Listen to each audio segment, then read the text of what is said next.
Mantenha sua Bíblia aberta em Gênesis 38 e vamos orar a Deus.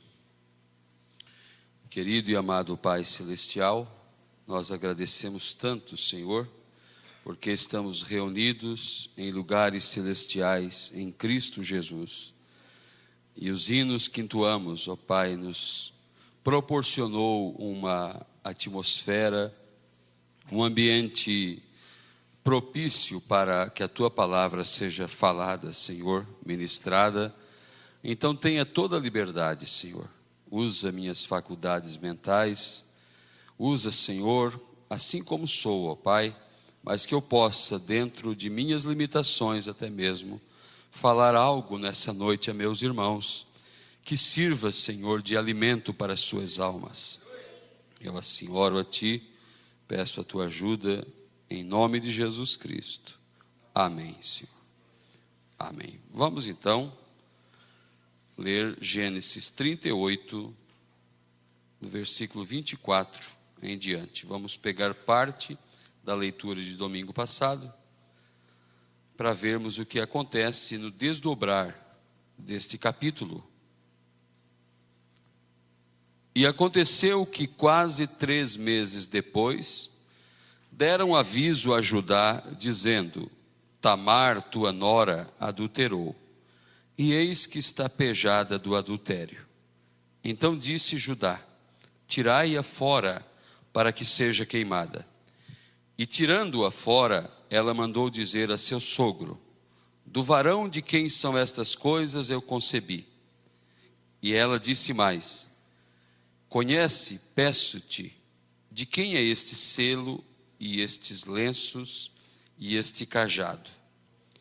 E conheceu-os Judá e disse: Mais justa é ela do que eu, porquanto não a tenho dado a Selá, meu filho, e nunca mais a conheceu.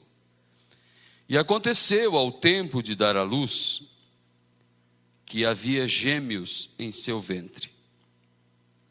E aconteceu, dando ela à luz, que um pôs fora a mão, e a parteira tomou-a, e atou em sua mão um fio roxo. Em outra tradução mais precisa diz, um fio encarnado, ou seja, vermelho. Atou em sua mão um fio roxo, dizendo: Este saiu primeiro. Mas aconteceu que, tornando ele a recolher a sua mão, eis que saiu o seu irmão. E ela disse: Como tens tu rompido? Sobre ti é a rotura, ou a brecha, ou a ruptura. E chamaram o seu nome Pérez. Pérez quer dizer ruptura, quer dizer brecha. Então sobre ti é a rotura, e chamaram o seu nome Pérez. E depois saiu o seu irmão, em cuja mão estava o fio encarnado, e chamaram o seu nome Zerá. Amém. Podem se assentar. Como se tratava de gêmeos, para que não ficasse dúvidas, o que nasceu primeiro foi colocado uma marca nele, um sinal, uma fita amarrada em seu bracinho, um cordãozinho vermelho. Mas nesse caso, como lemos na palavra, ele resguardando sua mão na hora do nascimento, seu irmão abriu caminho e tomou o seu lugar. E a parteira disse: Que grande ruptura, que grande brecha causaste. Teu nome será chamado Pérez. Ao primogênito, ao que nascia primeiro, era concedido privilégios, bênção patriarcal, direitos que os outros irmãos não possuíam. Um primogênito, o filho mais velho, ele seria o cabeça na genealogia.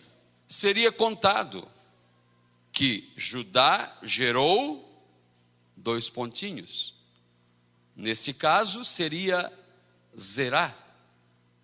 Mas como o que nasceria depois chegou a vir primeiro, a genealogia diz: e Judá gerou Pérez, o seu primogênito, amém?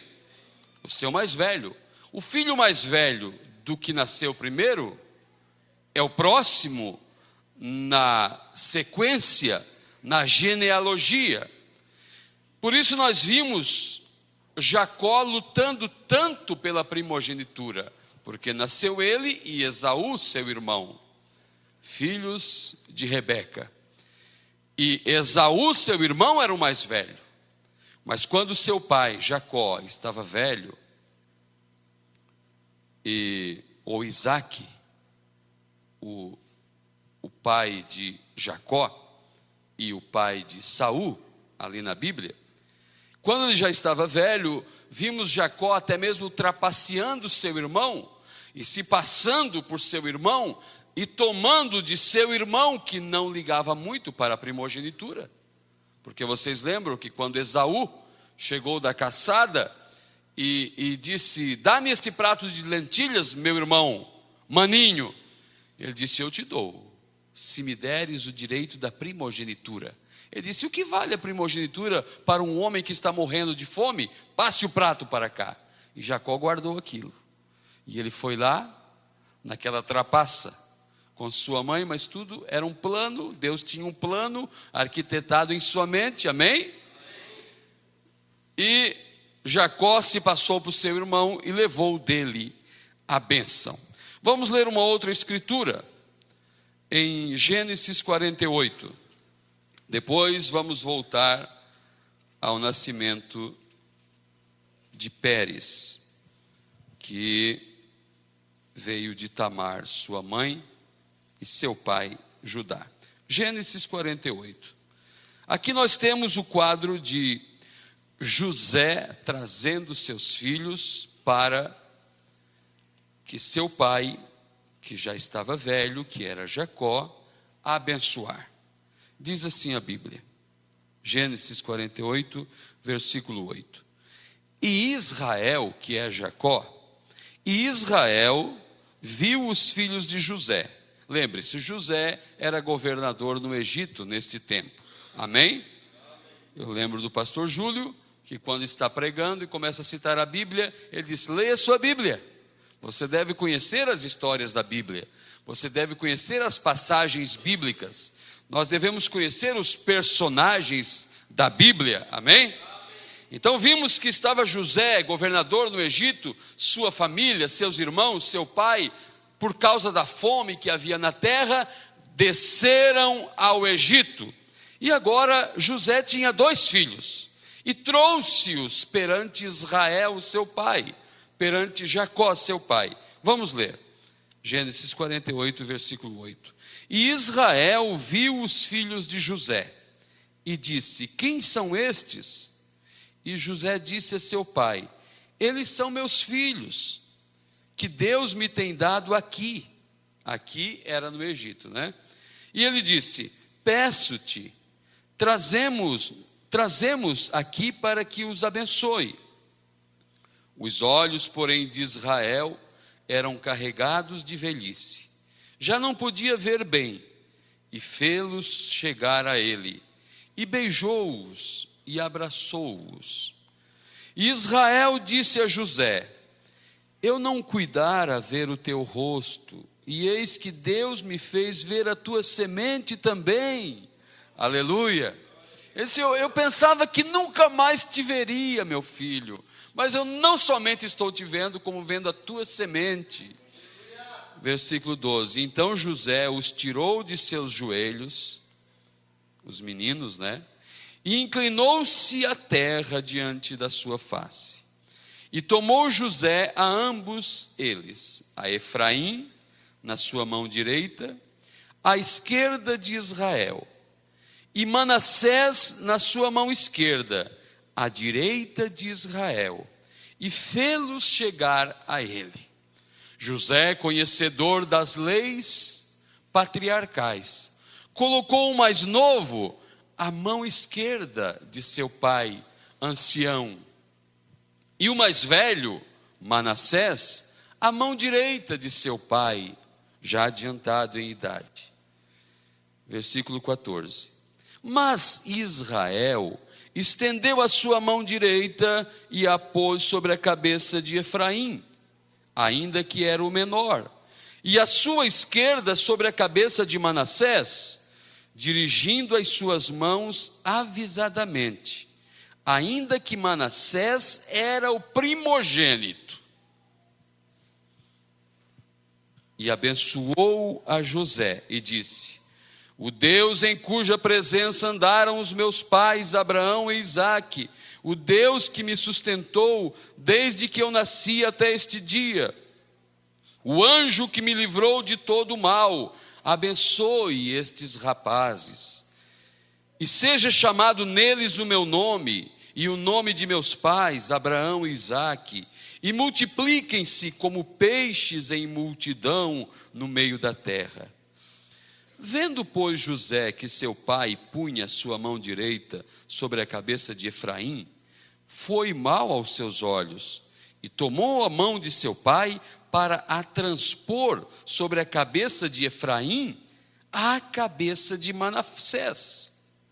E José disse a seu pai: não é assim, meu pai, porque este é o primogênito, põe a tua mão direita sobre a sua cabeça.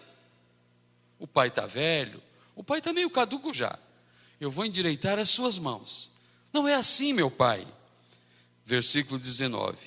Mas seu pai o recusou e disse: eu sei, filho meu, eu sei. Aleluia! Também ele será um povo, e também ele será grande, contudo seu irmão menor será maior do que ele, e a sua semente será uma multidão de nações. Assim os abençoou naquele dia, dizendo: em ti, Israel, abençoará, dizendo: Deus te ponha como a Efraim e como a Manassés. E pôs a Efraim diante de Manassés. Amém, amém. Feche sua Bíblia. Em ambas ocasiões, em ambas passagens, em ambas leituras, nós vimos o mais velho perdendo o seu lugar, e vimos o mais novo tomando a bênção do mais velho. E o nosso título nessa noite é: o filho mais novo recebendo o que era do mais velho. Quem era o mais velho? De quem era o direito? O direito era de Israel. O direito era dos judeus. Nós, gentios, nós, povos, nós, nações, nós, adoradores de ídolos, nós, não da descendência de Abraão, aquele que Deus chamou da sua parentela e disse: de ti eu farei uma nação.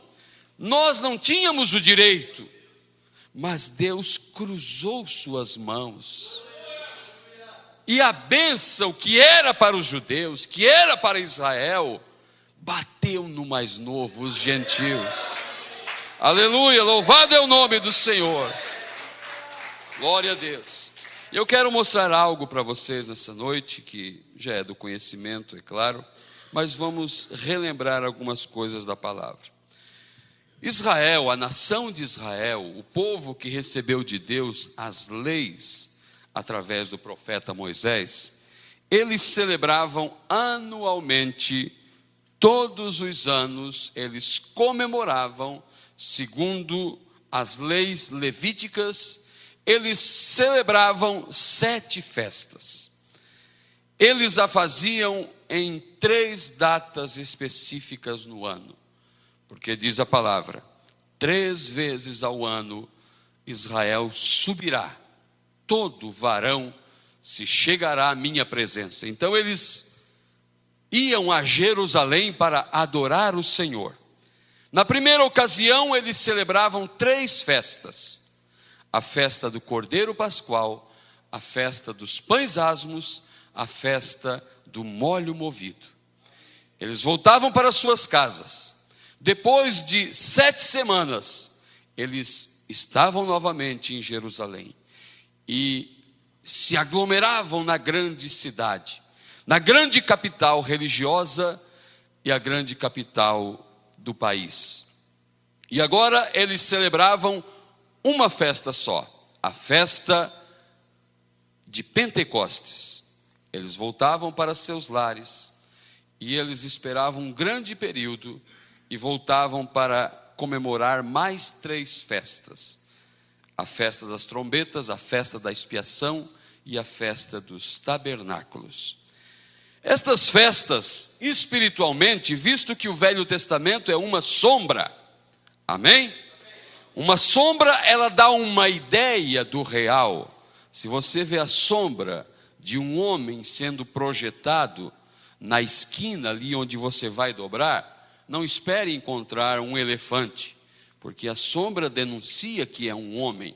Mas você não pode ver a cor dos olhos, você não pode ver a cor do cabelo, não pode definir o rosto, porque é somente uma sombra. Assim era o Velho Testamento, uma sombra das coisas futuras. Estas festas aconteceriam de forma espiritual do Calvário ao milênio. Você está me acompanhando, amém? Israel estava tão acostumado em celebrar as festas de maneira natural, porque na festa do Cordeiro Pascual, eles realmente apresentavam cordeirinhos perante o sumo sacerdote. Na festa dos pães asmos, que era a segunda festa, eles realmente fabricavam os pães sem fermento. Na festa do molho movido, eles levavam a primícia, os primeiros grãos que amadureciam lá no templo para ser acenado perante o Senhor. E assim eles praticavam aquelas festas literalmente de uma forma natural. Quando Deus começou a cumprir espiritualmente aquilo, eles não viram, porque o cordeirinho que eles apresentavam no templo, agora Jesus Cristo, João Batista apresentou: eis o Cordeiro de Deus que tira o pecado do mundo. Eles celebravam a segunda festa, que era a festa dos pães asmos, e Jesus dizia: eu sou o pão descido do céu, quem de mim se alimenta não tem fome, amém? Quem não comer a carne do Filho do Homem.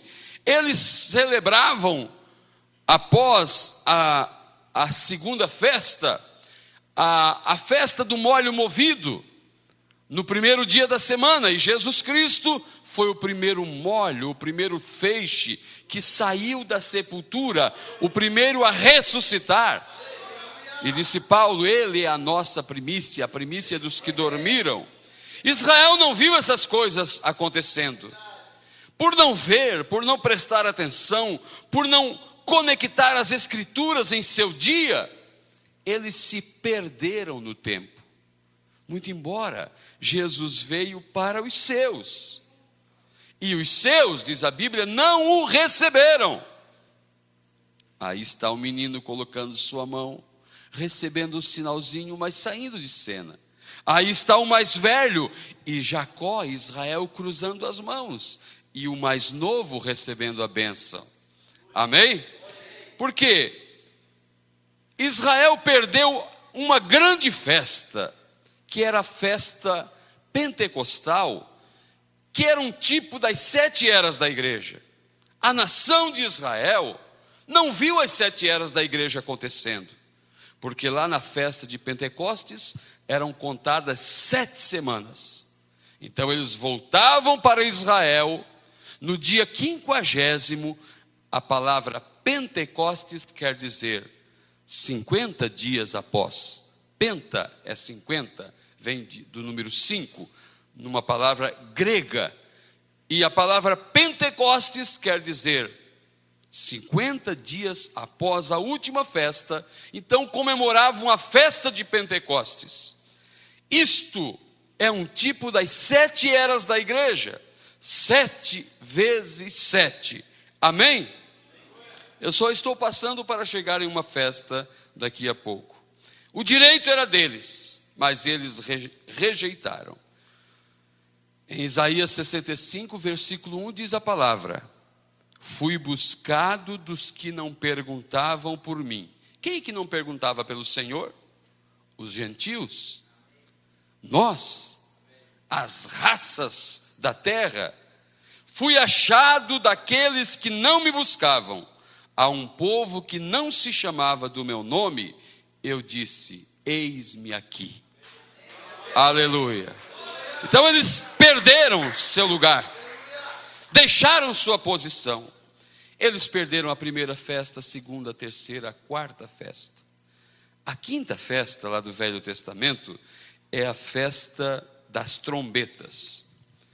A festa das trombetas, elas reuniam o povo para a festa seguinte, que era a festa da expiação. Os gentios, nós tivemos nossa expiação primeiro.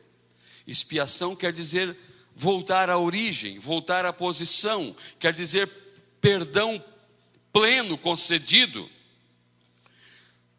Nessa festa, lá no Velho Testamento, veja bem, o sumo sacerdote, no dia dessa festa, no dia da festa da expiação, já havia acontecido no início do ano, as 3 primeiras festas. Depois eles já tinham voltado no meio do ano, vamos dizer, e celebrado a festa de Pentecostes. Agora eles retornaram para casa e estavam de volta para celebrar as 3 últimas festas. A primeira era a festa das trombetas, que juntavam eles para receberem a 6ª festa, que era a festa da expiação. No dia da festa da expiação, o sumo sacerdote entrava atrás do véu, ele entrava uma vez por ano.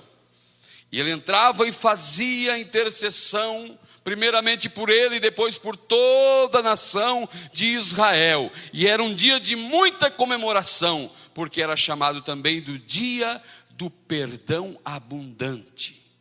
O dia do perdão pleno, onde toda a congregação voltava para casa aliviada, porque todos os seus pecados, todos os seus erros, todas as suas lástimas não precisavam mais ser apresentadas, porque houve uma festa chamada a festa da expiação.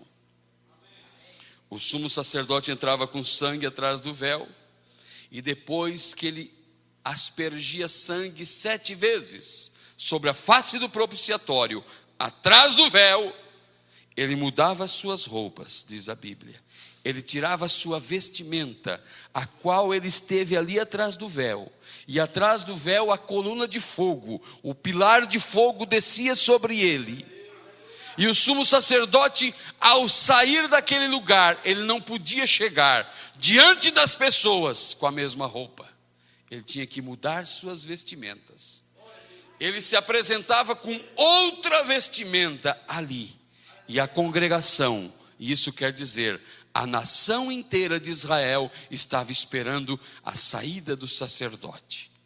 Quando ele saía, eles se alegravam. Obrigado, Senhor. Obrigado por ter nos perdoado. Obrigado por ter aceitado nossa adoração. Por ter nos concedido perdão, Senhor. Aleluia. No outro ano eles tinham que estar ali de novo, porque era uma sombra. Mas Jesus Cristo foi o nosso sumo sacerdote. Jesus Cristo efetuou um sacrifício, não um animalzinho, mas ele mesmo entregou sua vida na cruz do Calvário. Aleluia! Glória a Deus! E agora ele entra atrás do véu, ele desaparece da vista das pessoas, e ele vai levando um sacrifício. Ele não leva um sangue alheio, ele não leva o sangue de um animalzinho, como o sacerdote levita fazia lá na sombra, lá no Velho Testamento, mas ele levava, apresentava o seu próprio sangue agora. Ele era tanto a oferta como o ofertante. E disse Paulo: ele, o nosso sumo sacerdote, não apresentou um sangue alheio, não, e ele nem fez intercessão por si mesmo, porque ele foi achado irrepreensível. Aleluia. Agora, enquanto o sumo sacerdote lá no Velho Testamento entrava atrás do véu, e o véu que impedia que um homem comum entrasse ali, caía em suas costas, e ele adentrava aquele lugar temendo e tremendo, porque se ele estivesse com a vida repreensível, se ele não estivesse de acordo com os requisitos que lhe eram pedidos, ele morria ali atrás, e ninguém podia socorrê-lo. Ele era puxado por uma corda que levava na cintura. Há um único sinal que alguém estando aqui poderia ver se o sumo sacerdote estava vivo, é porque ele levava em suas vestimentas umas campainhas, umas sinetinhas, 7 delas, e ele andava e dizia: santo, e elas batiam, santo, e elas batiam. O nosso sumo sacerdote, Jesus Cristo, estavam os 500 irmãos reunidos, ali no início do livro de Atos, e de repente uma nuvem envolveu, e ele desapareceu da frente deles, e ele sumiu naquela nuvem, e apareceram 2 anjos que disseram: varões galileus, por que estáis olhando para o céu? Esse Jesus que subiu ao céu, assim como ele subiu, ele descerá. Aleluia. E o nosso sumo sacerdote, levando um sangue não alheio, mas o seu próprio sangue, ele desapareceu. E ele esteve no ofício de Filho de Deus, o Deus invisível, por 7 eras da igreja. Mas como sabíamos que ele estava vivo? Qual a garantia? É porque havia 7 campainhas na terra: Paulo, Irineu, Martim, Columba, Lutero, Wesley, Malaquias 4. E nós ouvíamos eles dizer: santo, santo, santo, santo, aleluia, glória a Deus. Mas, assim como o sumo sacerdote tirava a sua roupa, deixava ali, e ele vestia uma nova vestimenta, colocava uma nova veste, uma que não estivera ali atrás, ele aparecia perante as pessoas ali fora, e todos viam seu rosto, sua face. Agora o nosso sumo sacerdote, sabe que dia que era celebrado a festa da expiação? Era no dia 10 do mês 7º. Agora em Apocalipse 10, versículo 7, o nosso sumo sacerdote aparece. Ele não usa aquela roupa, não, ele usa uma nova roupagem. Ele usa um kentuckiano, um homem de baixa estatura, uma nova vestimenta, e ele aparece perante as pessoas. Não sou eu, é somente minha voz. Não sou eu que falo essas coisas, não sou eu que estou pregando essas coisas para vocês, isso era contrário ao meu próprio entendimento, dizia a vestimenta. Eu somente estou por perto quando ele o faz. Eu só estou emprestando a minha voz. Eu sou somente um instrumento. Um instrumento nada pode fazer se não houver uma inteligência por trás. Uma trombeta, ela é muda se não tiver um trombeteiro. Alguém hábil para executar as notas naquela trombeta. Assim, o William Branham, o 7º mensageiro, era somente uma trombeta, que nada podia fazer se não houvesse uma inteligência por trás. Aleluia! Se não houvesse um sopro de Deus para dar o sonido certo. Aleluia! Mas se é que estamos falando de uma festa da expiação, estamos falando da nossa festa. E recebemos a festa da expiação antes dos judeus. porque o direito era deles. Mas Deus cruzou os braços. Aleluia! Agora, se é que temos a nossa festa da expiação, assim como lá no Velho Testamento, no dia da expiação, a festa que antecedia era um sonido de trombetas, assim também a festa que antecedeu a nossa festa da expiação foi um sonido de trombetas. Sai dela, povo meu! E a trombeta do Evangelho soou para nós, e nós nos ajuntamos, aleluia, para receber a nossa festa da expiação. Aleluia! A festa da expiação é também chamada de a festa do perdão pleno. Então nós estamos perdoados, nós estamos redimidos. Por isso eu estou aqui para falar da minha fé. O que Deus fez com a noiva, mostrar o que ela é, abrindo a redenção, a festa da expiação, mostrando essas coisas para nós e reclamando nós para Ele.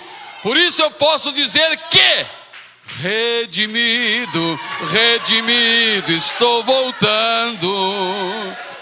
Quando o adorador vinha em Jerusalém no dia da festa da expiação, e ele trazia o melhor do seu rebanho perante o sumo sacerdote, ele trazia uma lista de pecados que ele fez, que ele cometeu, que ele praticou durante aquele ano inteiro. E ele apresentava perante o sacerdote o seu cordeiro, um animalzinho sem culpa. E o sacerdote dizia seu nome. Ele podia dizer Joe Dói. Muito bem, Joe. Qual é o teu pecado? Eu roubei, eu matei, eu adulterei. Mas o sacerdote não ia cobrar aquilo dele. Ele ia analisar o cordeiro. Vamos ver teu cordeiro. Vamos ver o que tu estás oferecendo por esses pecados. E se o cordeiro era achado irrepreensível, sem mancha, sem mácula, muito bem. Joe, coloque tuas mãos sobre a cabecinha dele. E ele colocava as suas mãos ali. E ele pegava uma faca e cortava a garganta do cordeirinho e o sangue corria. Aleluia! Agora, não importa o que você fez.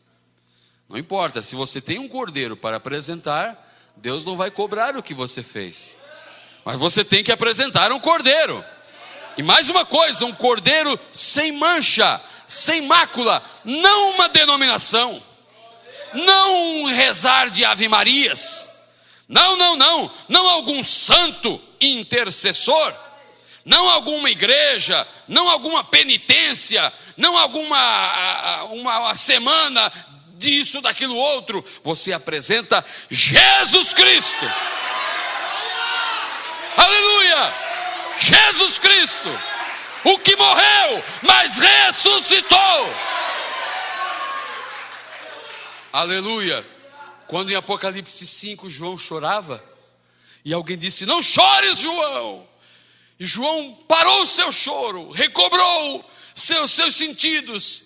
E ele disse, João, eu vi o que o ancião apresentou, um digno de desatar os selos, de abrir os selos, um que morreu e ressuscitou.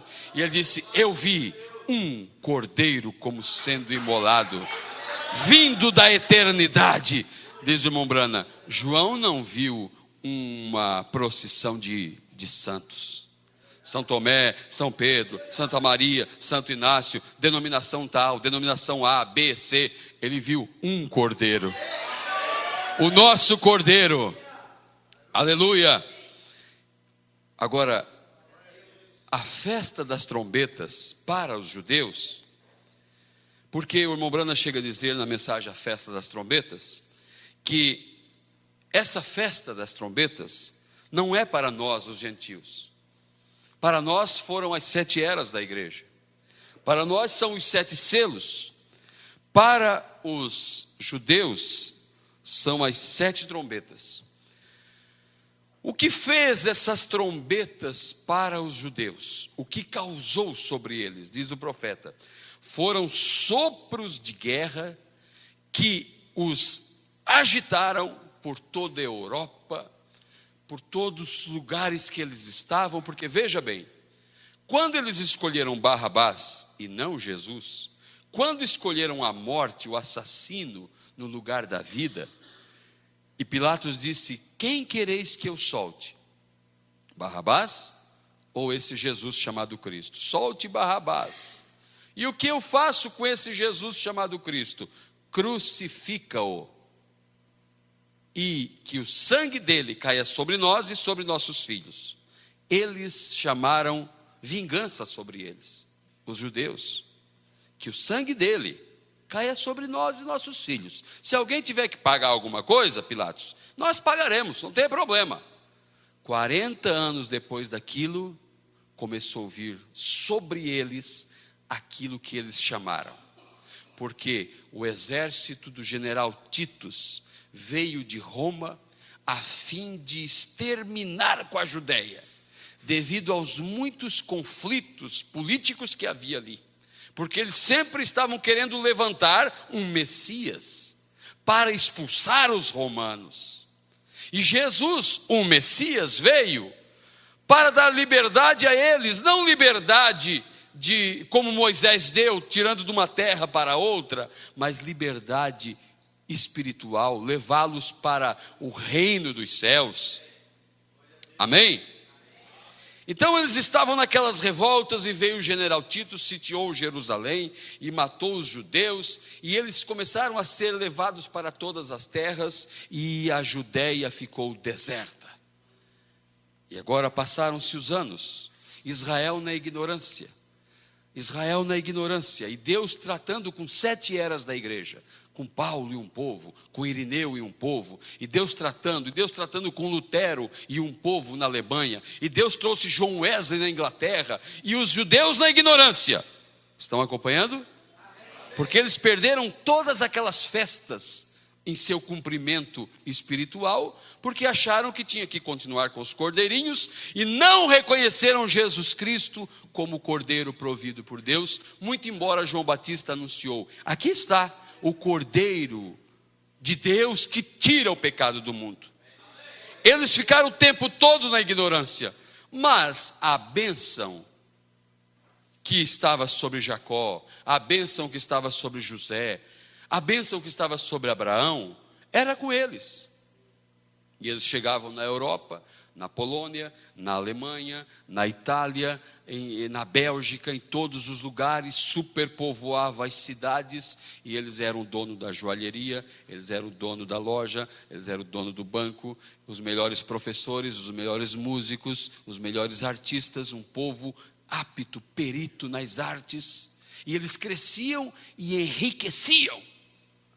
Então os ditadores começaram a pôr o olho nos judeus, mas era a permissão de Deus para que guerras viessem sobre eles, para que perseguições viessem sobre eles, para que eles se lembrassem de Israel, para que se lembrassem de sua terra, porque Deus não trata com Israel fora da sua terra.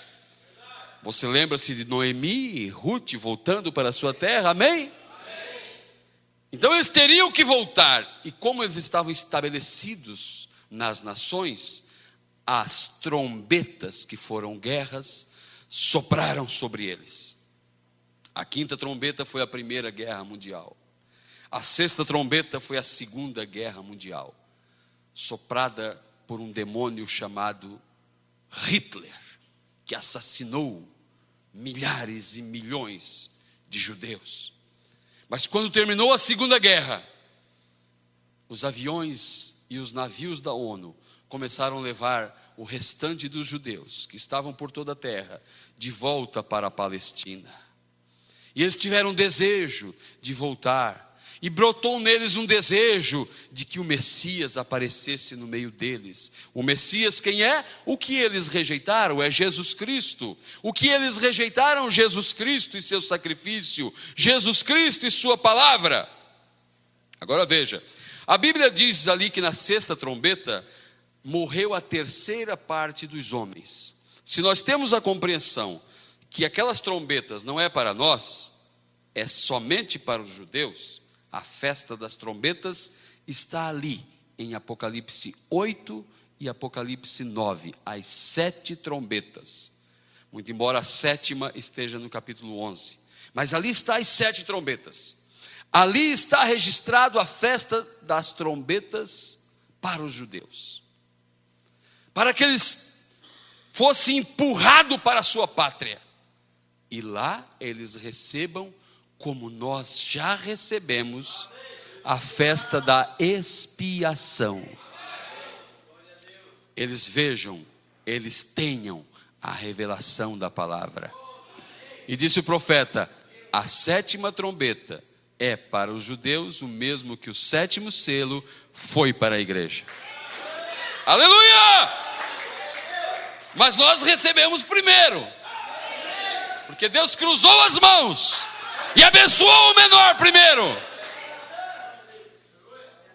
A Bíblia diz que na 6ª trombeta morreram a 1/3 parte dos homens. Sabemos que homens lê-se ali judeus, porque não tem nada a ver com gentios. No período da Segunda Guerra Mundial havia 18 milhões de judeus na terra. Foram assassinados 6 milhões, a 1/3 parte dos homens, do povo judeu, ali na 6ª trombeta. A 7ª trombeta é o terceiro ai. A 7ª trombeta, porque a 6ª foi a Segunda Guerra Mundial. A Segunda Guerra Mundial foi o segundo ai, porque ali no livro de Apocalipse tem 3 ais. Ai dos que habitam sobre a terra, por causa desses 3 ais. Um ai passou, o mundo inteiro envolvido numa guerra. O segundo ai, o mundo inteiro envolvido numa guerra.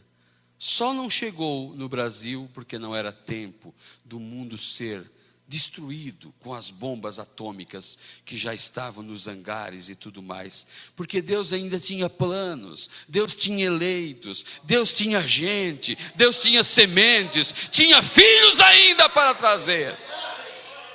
Aleluia. E os 144 mil, ele precisa. Deixa eu adiantar um pouquinho. Havia uma fitinha no braço deles, uma promessa de Deus. Eles carregavam um sinal da redenção, que Deus voltaria a tratar com eles. Aleluia! A 7ª trombeta é a terceira guerra mundial, que acontecerá no período da grande tribulação. A noiva não estará mais aqui, porque a noiva já recebeu a sua expiação, o seu perdão pleno. Não devemos nada para ninguém. Aleluia!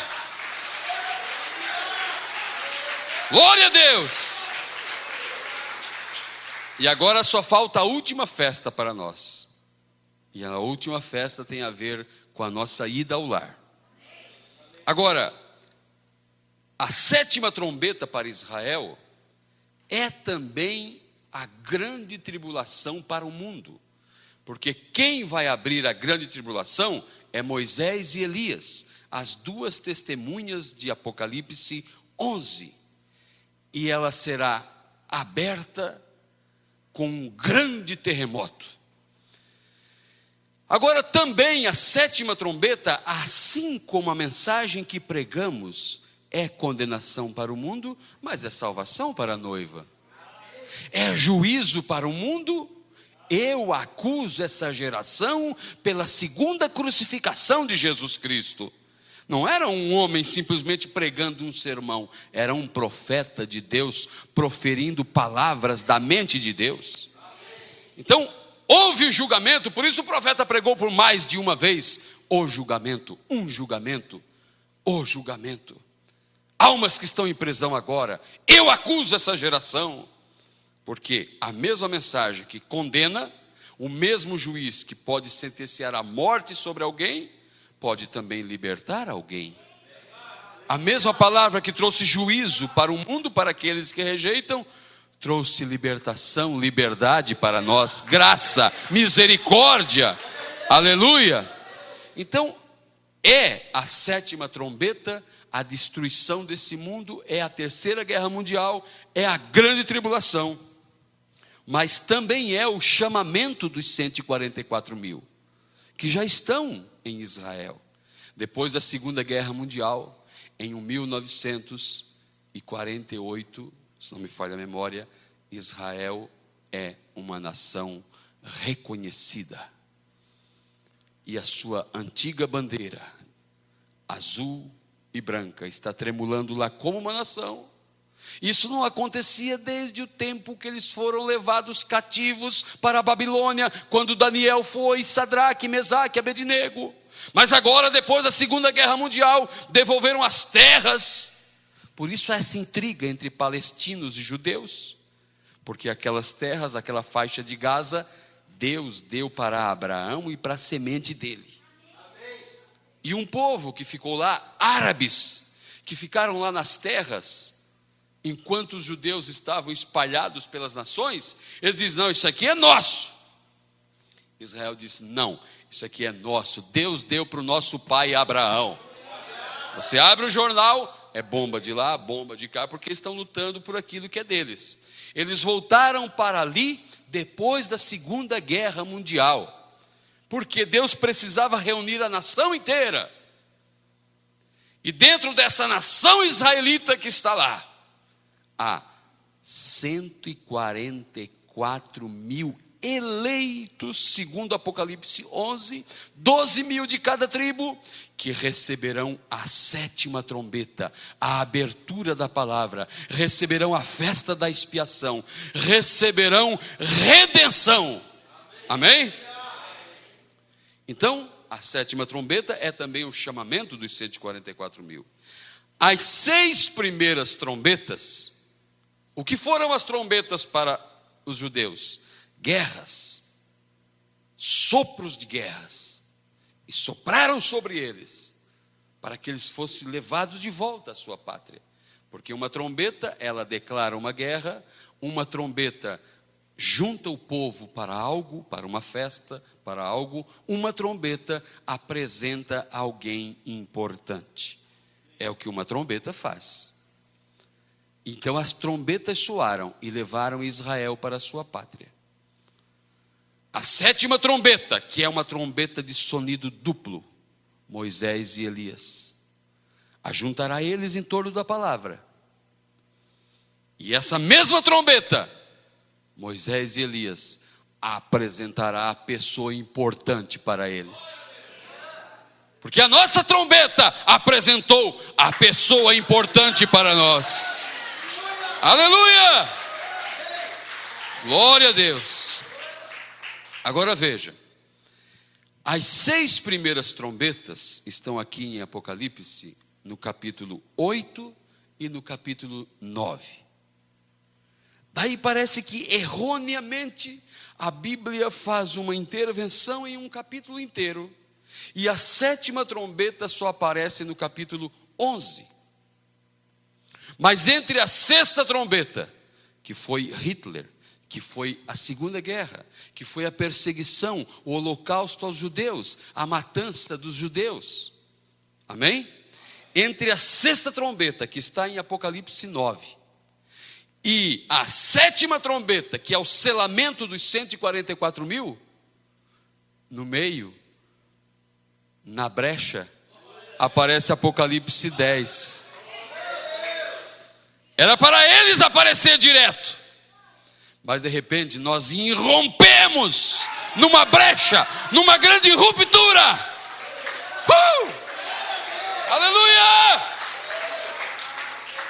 Disse a parteira: o que fizestes, guri? Que grande brecha causaste? Que ruptura fizeste? Teu nome será chamado Pérez. Nós, gentios, não tínhamos direito nenhum. Você sabe que Deus trata somente com o seu povo. Deus trata somente com Abraão e sua gente. Jesus, quando esteve aqui, disse aos discípulos: vocês não entrem em casa de samaritano, vocês não entrem em casa de gentil, vocês levem essa palavra somente às ovelhas perdidas da casa de Israel.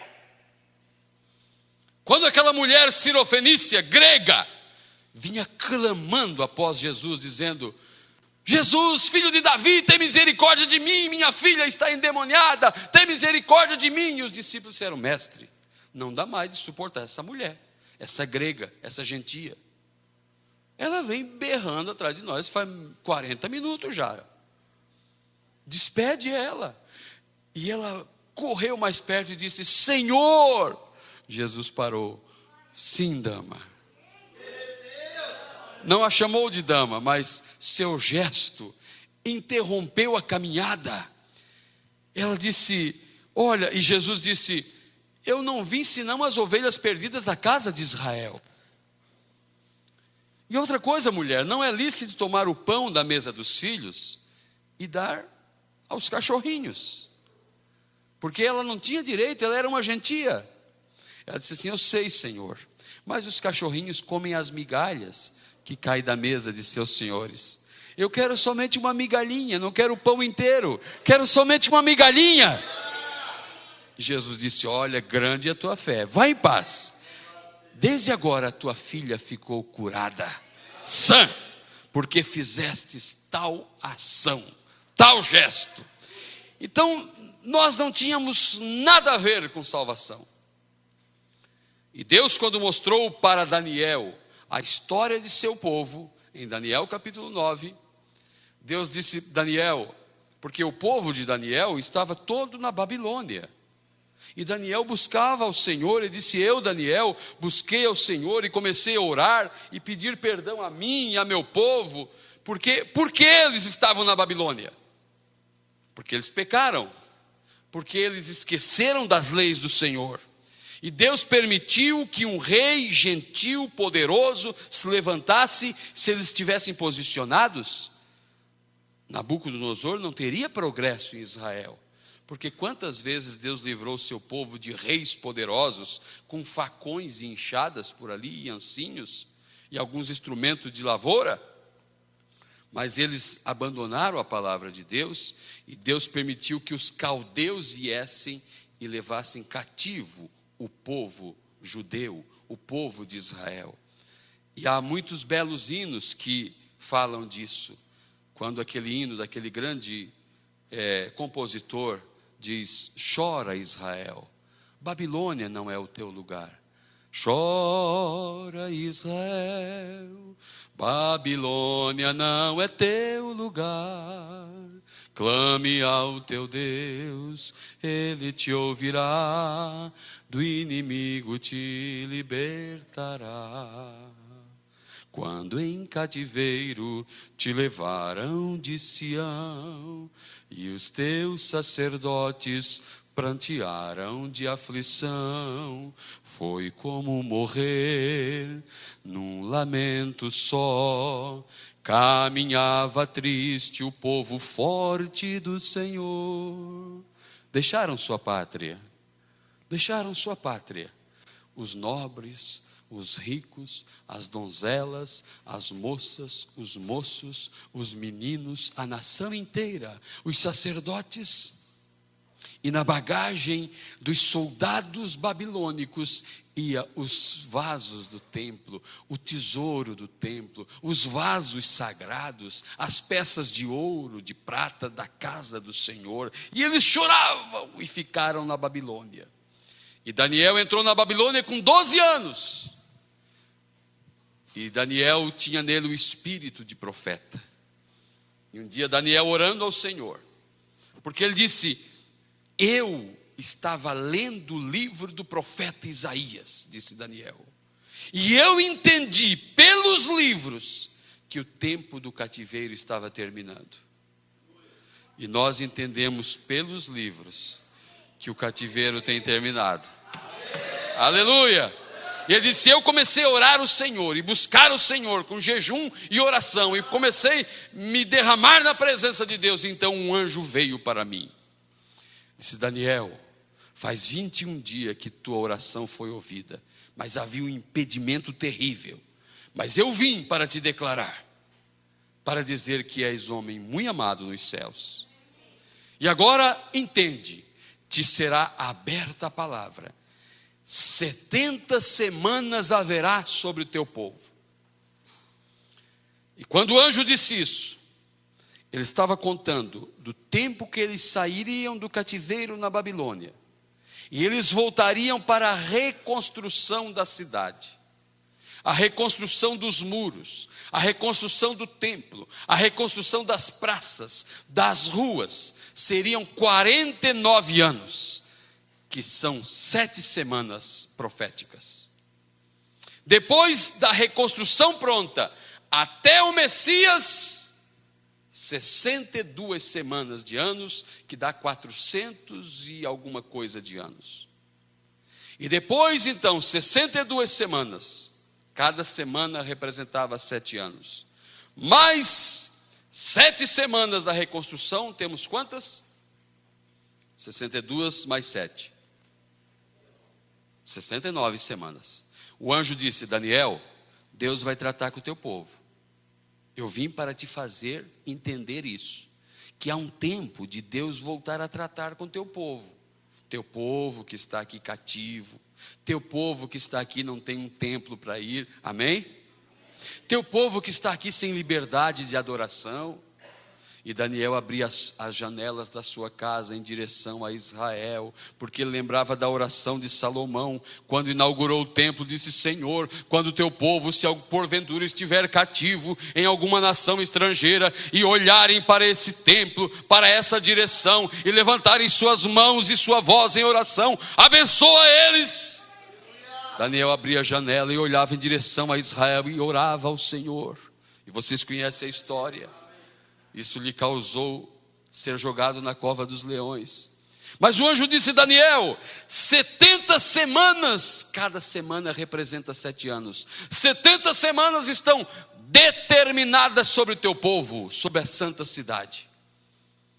49 anos, que foram 7 semanas, eles voltaram para a reconstrução da cidade.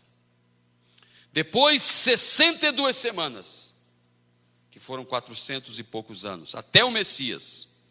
Então 62 semanas mais 7, 69.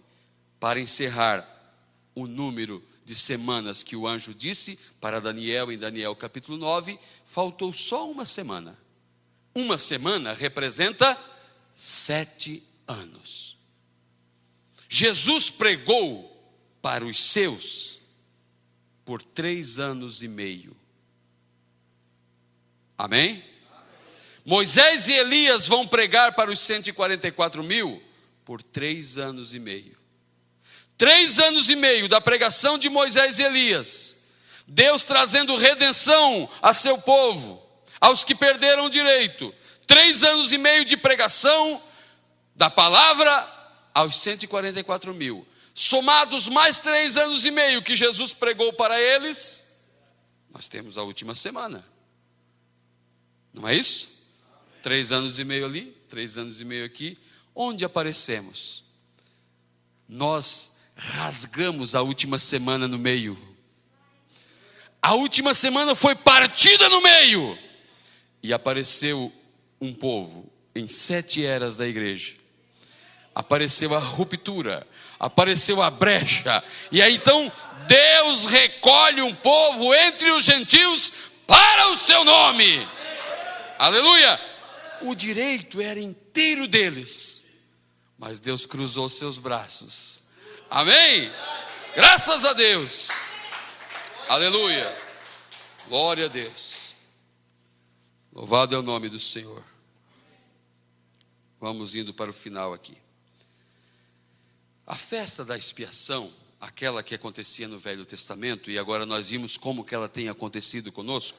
Quando o sumo sacerdote entra, após ter feito intercessão, e ele fez intercessão por 7 eras, porque o sumo sacerdote ficava atrás do véu, e espargia sangue 7 vezes, e ele intercedeu por cada ignorância do seu povo, durante as 7 eras da igreja, Lutero batizando criancinhas, Lutero fumando charuto, mas havia uma intercessão por ele, amém? Mas no fim da 7ª era, ele teria que aparecer, porque a alegria do povo era quando ele aparecia. Amém? A redenção estava concluída. Era no dia da festa da expiação. A festa da expiação que acontecia no dia 10 do mês 7º, Apocalipse 10:7. A festa da expiação era também chamada de o dia do perdão pleno. Deus deu perdão para Lutero e seu povo, mas não redenção, porque eles não estavam posicionados. Redenção o lugar desse livro é exatamente aqui. Ele caiu de sua posição. Eu vou redimi-lo. Ele está redimido. Agora, no tempo de Lutero não houve redenção, muito embora tiveram perdão, mas não redenção. Agora é o dia da redenção, porque agora chegou o dia da festa da expiação. Expiação quer dizer expiar, redimir, ligar os cabos soltos, reparar. Amém? Agora, se estamos no dia da festa do perdão pleno, nós estamos em perfeição. Nós somos perfeitos. Agora ficou difícil, não ficou? Nós, humanamente falando, nós não somos perfeitos, mas no que é perfeito estamos. E o que é perfeito nos aperfeiçoa. Aleluia! Nós somos a perfeição de Deus na terra. Um povo justificado, santificado, um povo perdoado, justificado, santificado, redimido de volta ao lar. Somos a perfeição, a obra-prima de Deus. O final, a finalização de sua obra na terra. Uma noiva, uma igreja, um povo na terra. Somos comparados a José. Veja, eu quero mostrar algo para vocês aqui, para animar vossa fé. Somos comparados a José. José foi um varão perfeito, diz a Bíblia. José foi alguém que fugiu do erro, fugiu do pecado. Ele foi o tipo mais próximo de Cristo, José do Egito. Porque temos 4 patriarcas na base da grande obra-prima de Deus do Velho Testamento, que Jesus Cristo foi a cabeça, assim como temos a base, a igreja primitiva, e nós hoje chegamos à cabeça, que é Cristo, mas Cristo está representado em sua igreja. Agora, José, naquela base, nós temos Abraão, que é a fé. Nós temos Isaac, que é o amor, que ficou cego, que foi enganado de um engano tão simplório por Jacó, quando colocou uma pele de animal no braço, porque Esaú era peludo. Ele disse: quem está aí? É teu filho Esaú, meu pai. O cheiro é de Esaú, mas a voz é de Jacó, porque ele vestiu os vestidos de seu irmão Esaú, que tinha ido caçar, para trazer uma caça. Seu pai estava partindo. Ele disse: vai, Esaú, traz uma caça para mim e eu vou te abençoar. E ele pegou Jacó, matou um cabrito, colocou ervas, especiarias, parecido com caça, e se apresentou perante seu pai.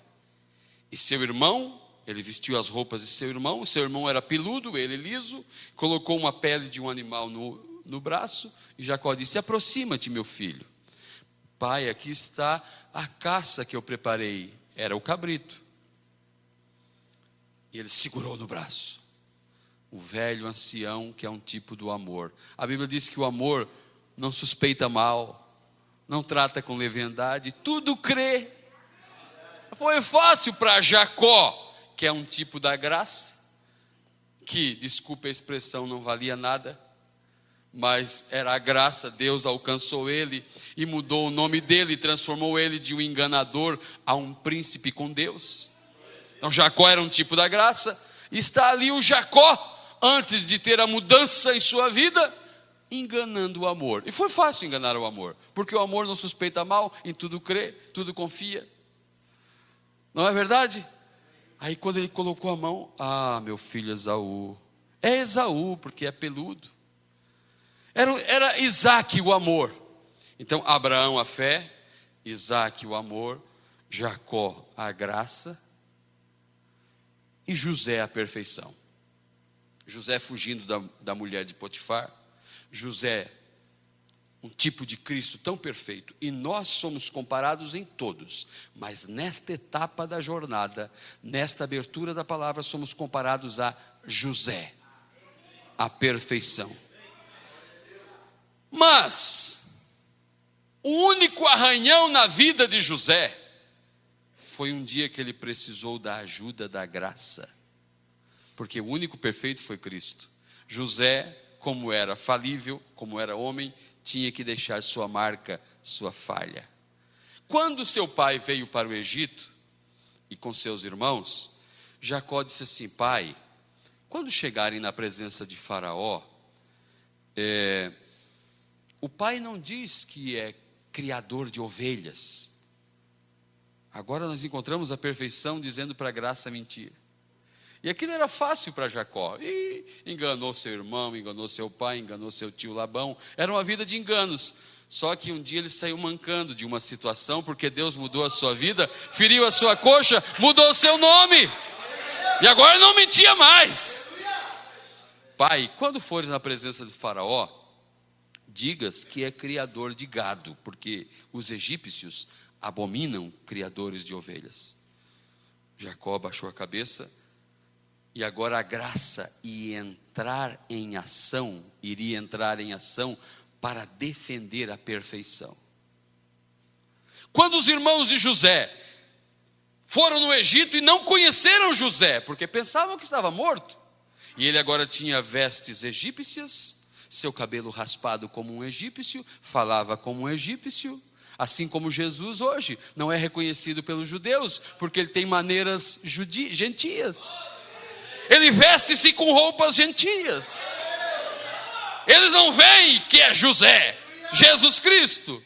Agora, quando os seus irmãos desceram ao Egito, antes que seu pai viesse, José viu que era eles, seus irmãos que haviam vendido ele. E ele disse assim: olha, vocês são de onde? Somos de Canaã. Escuta, vosso pai vive ainda? Era o pai dele. Vosso pai vive ainda? Sim, está velho, os cabelos branquinhos, a barba branca, cansado, mas vive ainda. Vosso pai ainda vive? Vive. José, a perfeição. Lembre-se, nós somos José, a perfeição, porque não somos perfeitos, mas no que é perfeito estamos. Agora você está interessado em saber: eu sou José, represento Cristo na terra, mas vive ainda Jacó? Vive ainda a graça? Ainda há misericórdia? Há misericórdia ainda vive! Aleluia!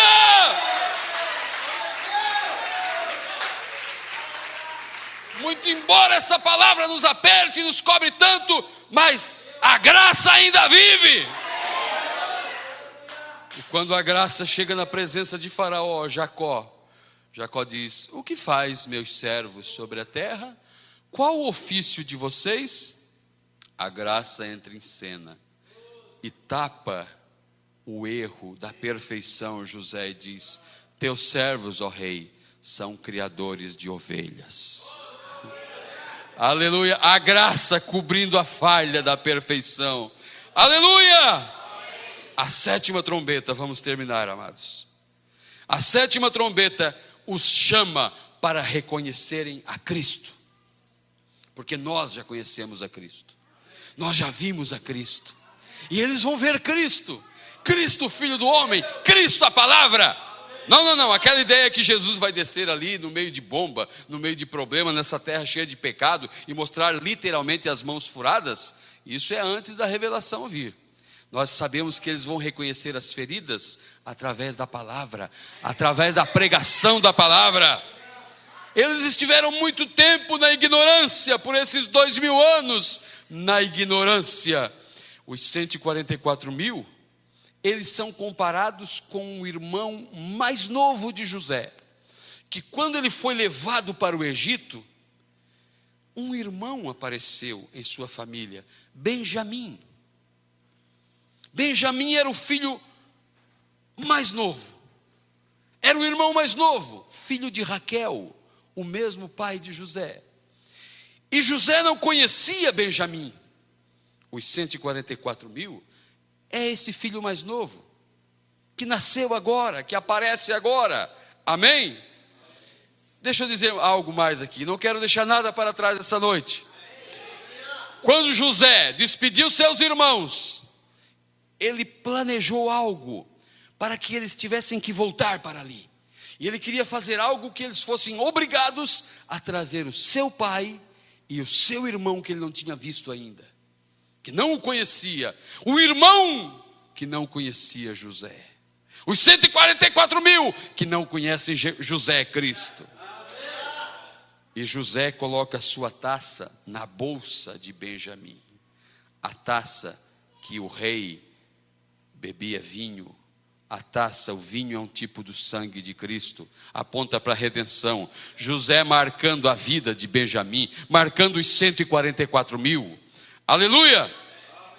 Os 144 mil são aqueles que têm a fitinha vermelha, como uma promessa, que Deus vai voltar a tratar com eles. Depois que não restar mais misericórdias nesse mundo, nenhuma misericórdia, porque agora a noiva está aqui. Quando não restar mais misericórdia, haverá graça, misericórdia para os 144 mil, porque eles levam uma marca no pulso. Amém? A última festa, encerramos aqui. Eles vão receber a festa da expiação, como nós recebemos primeiro. Porém, a última festa, para encerrar esse quadro, é a festa dos tabernáculos. Depois que Israel comemorava a primeira festa, a segunda, a terceira, voltavam para casa. Esperavam 50 dias, voltavam e comemoravam uma única festa, a festa de Pentecostes, que é um tipo das 7 eras da igreja. Eles voltavam para casa, eles então tinham um período de espera, até que viesse a festa quinta, que era a festa das trombetas, a festa da expiação. E depois da festa da expiação, eles colhiam ramos de palmeiras, eles colhiam galhos de palmeiras, e eles faziam barracas, e eles faziam um grande arraial, e eles deixavam suas moradias, e eles habitavam naquelas cabanas, para relembrar o tempo que seus pais viveram no deserto debaixo do pilar de fogo. Ó irmãos, nós estamos em nossa festa da expiação, no dia 10 do mês 7º. Sabe qual é a próxima festa? É quando nós vamos mudar de habitação. Vamos entrar em um novo corpo, numa nova casa. Aleluia! Disse Paulo: se este tabernáculo terrestre se desfizer, temos da parte de Deus uma casa, não feita por mãos, mas eterna nos céus. Nós vamos para a última festa. Nosso irmão, os 144 mil, chegarão atrasados, porque o privilégio veio para nós primeiro. Aleluia, nós entramos naquela ruptura, naquela brecha, e aqui estamos, redimidos. José, para tratar com seus irmãos, ele disse assim: não quero nenhum gentil comigo. Todos os seus servos gentios saíram.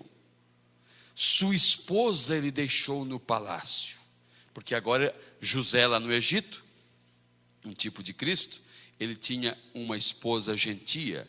Ele casou-se com uma gentia lá no Egito, quando seus irmãos o venderam por quase 30 moedas de prata.